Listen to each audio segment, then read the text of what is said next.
Tamil news நண்பர்களுக்கு வணக்கம். வீடியோக்குள்ளே போகிறதுக்கு முன்னாடி மறக்காமல் சேனலை சப்ஸ்கிரைப் பண்ணிக்கோங்க. வீடியோவுக்கு ஒரு லைக் பண்ணிவிட்டு உங்களோட கருத்துக்களை கமெண்ட் செக்ஷனில் பதிவிட்டுருங்க. அண்ணா பல்கலைக்கழக வளாகத்தில் மாணவி பாலியல் வன்கொடுமை செய்யப்பட்ட சம்பவத்தை கண்டித்து மதுரையில் பாஜகவினர் போராட்டம் நடத்தியது. பேரணி செல்ல முயன்றதாக குஷ்பு உட்பட பாஜக நிர்வாகிகள் பலர் கைது செய்யப்பட்டிருக்கின்றனர். பாஜக மகளிரணி நிர்வாகிகளை காவலில் வைத்திருக்கிறார்களா என அண்ணாமலை ஆவேசம். இது குறித்த கருத்துக்களை தான் இன்னைக்கு இந்த வீடியோவில் நம்ம பார்க்க போகிறோம். சென்னை கிண்டியில் உள்ள அண்ணா பல்கலைக்கழக வளாகத்தில் கடந்த மாதம் மாணவி பாலியல் வன்கொடுமை செய்யப்பட்டார். இந்த சம்பவத்தில் ஞானசேகரன் என்ற நபரை போலீசார் கைது செய்துள்ளனர். இந்த விவகாரம் தமிழகத்தில் பெரும் அதிர்வலைகளை ஏற்படுத்தியுள்ளது. இந்த விவகாரத்திற்கு கண்டனம் தெரிவித்து மதுரையிலிருந்து சென்னை வரை தமிழக பாஜக மகளிரணி இன்று நீதி பேரணி மேற்கொள்ள போவதாக அக்கட்சியின் மாநில தலைவர் அண்ணாமலை அறிவித்திருந்தார். ஆனால் பேரணிக்கு அனுமதி மறுக்கப்பட்டுள்ளது. அத்துடன் மகளிரணி நிர்வாகிகளை வீட்டு காவலில் வைத்துள்ளதற்கு திமுக அரசை சாரமாரியாக விமர்சித்திருக்கிறார் அண்ணாமலை. சென்னை அண்ணா பல்கலைக்கழக மாணவி விவகாரத்தை கண்டித்து எதிர்க்கட்சிகள் தொடர்ந்து போராட்டங்களை நடத்தி வருகின்றனர். முதலில் தமிழகம் முழுவதும் அதிமுகவினர் ஆர்ப்பாட்டத்தில் ஈடுபட்டு கைது செய்யப்பட்டனர். இதற்கு கண்டனம் தெரிவித்த அக்கட்சி பொதுச் செயலாளர் எடப்பாடி பழனிசாமி அண்ணா பல்கலைக்கழக வளாக பாலியல் வன்கொடுமை வழக்கில் அனைத்து உண்மை குற்றவாளிகளுக்கும் பிடிபட்டு பாதிக்கப்பட்ட மாணவிக்கு நீதி கிடைக்கும் வரை அதிமுகவினர் போராட்டம் தொடரும். இந்த வழக்கில் ஞானசேகரன் குறிப்பிட்ட அந்த சார் யார் என்ற கேள்வியும் எழுப்பியிருந்தனர். அத்துடன் யார் அந்த சார் என்ற கேள்வியை எழுப்பி அதை போஸ்டராக அடித்து பல மாவட்டங்களில் அதை ஒட்டி வந்தனர்.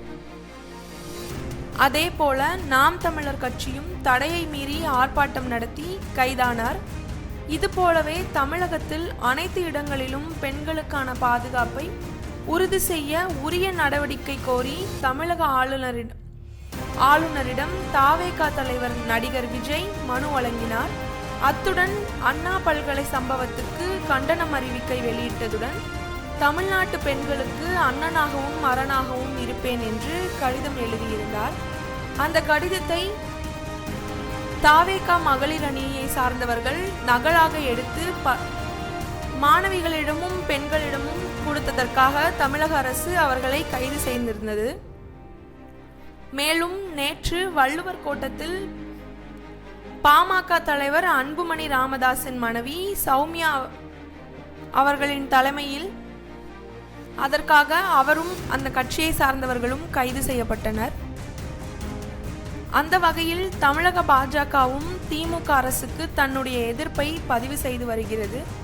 கடந்த 27ஆம் தேதி கோவையில் தன்னுடைய வீட்டின் முன்பு பாஜக மாநில தலைவர் அண்ணாமலை தன்னைத்தானே சாட்டையால் அடித்து போராட்டம் நடத்தினார். பச்சை வேட்டி அணிந்து சட்டை இல்லாமல் தேங்காய் நாரால் செய்யப்பட்ட சாட்டையால் 8 முறை தன்னைத்தானே அடித்து கொண்டார். அத்துடன் திமுகவை ஆட்சியிலிருந்து அகற்றும் வரை செருப்பு அணிய மாட்டேன் என்றும் சபதம் போட்டுள்ளார். இந்த நிலையில் தன்னுடைய போராட்டத்தின் அடுத்த கட்டத்தை அறிவித்துள்ளார். அதன்படி தமிழக பாஜக மகளிர் அணி சார்பில் நீதி பேரணி போராட்டம் இன்று நடைபெறும் என்று அறிவித்திருந்தார். இது தொடர்பாக அவர் தனது எக்ஸ் வலைத்தளத்தில் அண்ணா பல்கலைக்கழக மாணவிக்கு நேர்ந்த கொடுமையை கண்டித்தும் குற்றவாளி திமுகவை சேர்ந்தவர் என்பதால் முழு உண்மைகளையும் வெளிக்கொண்டு வராமல் மறைக்க திமுக அரசு முயற்சி செய்வதை கண்டித்தும் தமிழக பாஜக மகளிர் அணி சார்பில் மாநில தலைவர் உமாரதி தலைமையில் மதுரையில் இருந்து சென்னை வரை நீதி பேரணி நடைபெற உள்ளது. ஜனவரி 3 அன்று தொடங்கவிருக்கும் இந்த பேரணி சென்னையில் நிறைவு பெறும் பொழுது தமிழக ஆளுநர் அவர்களை சந்தித்து தமிழக பாஜக மகளிரணி சார்பில் தங்கள் கோரிக்கையை மனுவாக வழங்க முடிவு செய்யப்பட்டுள்ளது என பதிவிட்டிருந்தார். இதையடுத்து பேரணிக்கு அனுமதி கேட்டு மதுரை மாநகர பாஜக காவல் ஆணையர் மற்றும் திலகர் திடல் காவல் நிலையத்தில் மனு அளித்தனர். இந்த நிலையில் பாஜக பேரணிக்கு மதுரை மாநகர காவல்துறை அனுமதி மறுத்துள்ளது. ஆனால் பாஜக திட்டமிட்டபடி தடையை மீறி பேரணி நடத்தப்படும் என மதுரை மாநகர பாஜக மாவட்ட தலைவர் மகா சுசீந்திரன் தகவல் தெரிவித்திருந்தார். மேலும் மதுரை சிம்மக்கல்லில் உள்ள செல்லத்தம்மன் கோவில் வளாகத்தில் அமைந்துள்ள கண்ணகி சிலை முன் பேரணி தொடங்கும் எனவும் காவல்துறை அனுமதி மறுத்ததால் தடையை மீறி போராட்டம் நடத்தப்படும் என மகா சுசீந்திரன் தெரிவித்திருந்தார். அதன்படி இன்று காலை திட்டமிட்டபடி மதுரை சிம்மக்கல்லில் உள்ள செல்லத்தம்மன் கோயில் வளாகத்தில் அமைந்துள்ள கண்ணகி சிலை முன் திரண்டனர்.